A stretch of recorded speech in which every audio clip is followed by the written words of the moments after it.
Despite the frosty weather, the Russian army continues offensive operations in the Donetsk direction. According to war correspondents, Russian troops are in full control of the situation on the battlefield and continue to slowly surround the grouping of the Ukrainian armed forces in Avdiivka. It is reported that Russian troops are gradually increasing the dynamics of offensive actions in the northern and southern directions of Avdiivka.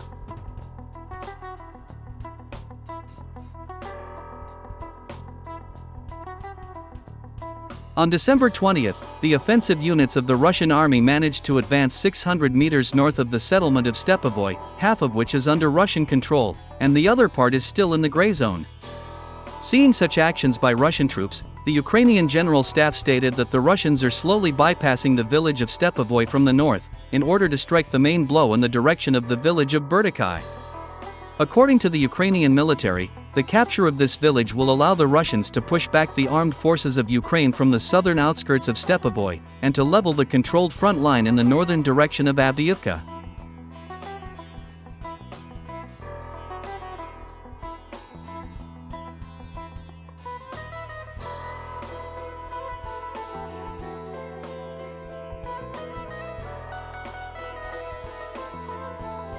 At the moment, the most fierce fighting is going on for the Avdiivka coke plant.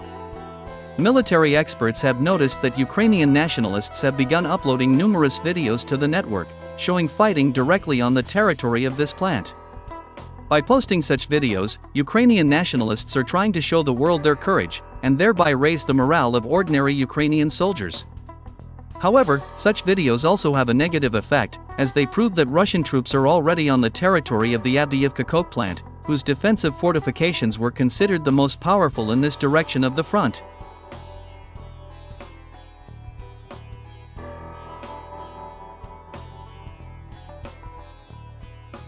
In addition, Russian troops are gradually increasing the control zone in the southern direction of Avdiivka, advancing in the direction of the villages of Tonenkoye and SEVERNOYE. At the same time, war correspondents note that the 105th Regiment of the People's Militia of the DPR, with the active support of artillery and combat aviation, practically came close to the village of SEVERNOYE, from the southwest and southeast. All this indicates that a full-scale assault on this settlement by Russian troops will begin in the coming days.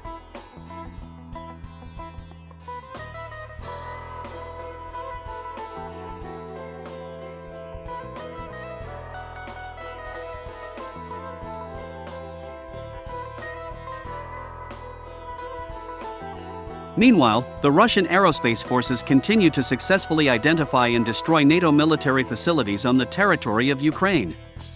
So it became known that on December 20th, Russia launched another missile strike on the Dnipropetrovsk, Kharkiv, Poltava, and Khmelnytskyi regions. Moreover, Russia has again struck the Starokostiantyniv Air Base, where a secret NATO bunker was destroyed a few days ago. Let me remind you that as a result of this missile strike, 12 high-ranking NATO officers and 28 officers of the armed forces of Ukraine were killed.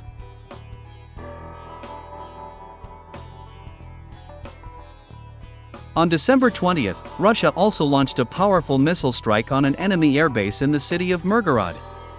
It is reported that during a recent missile attack, about 20 caliber cruise missiles and 50 geranium kamikaze drones were involved. As a result, enormous damage was caused to enemy airbases in Starokostiantyniv and Mirgorod. According to preliminary data, about 20 Ukrainian servicemen were killed, 5 of whom were high-ranking officers.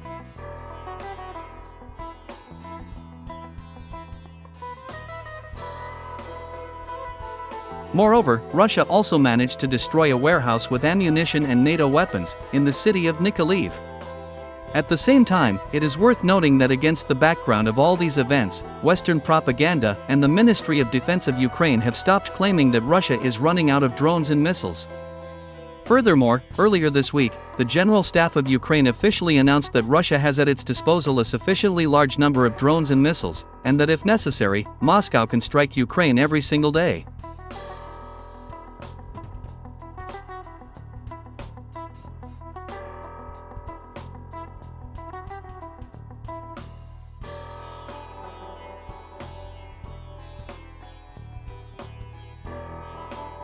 Meanwhile, the authoritative American newspaper, The Washington Post, has removed the section on the war in Ukraine. This indicates that US citizens have become less interested in this conflict. Moreover, this fact also indicates that the US authorities are gradually leaving Ukraine, and do not want to stir up interest in this country within the American society.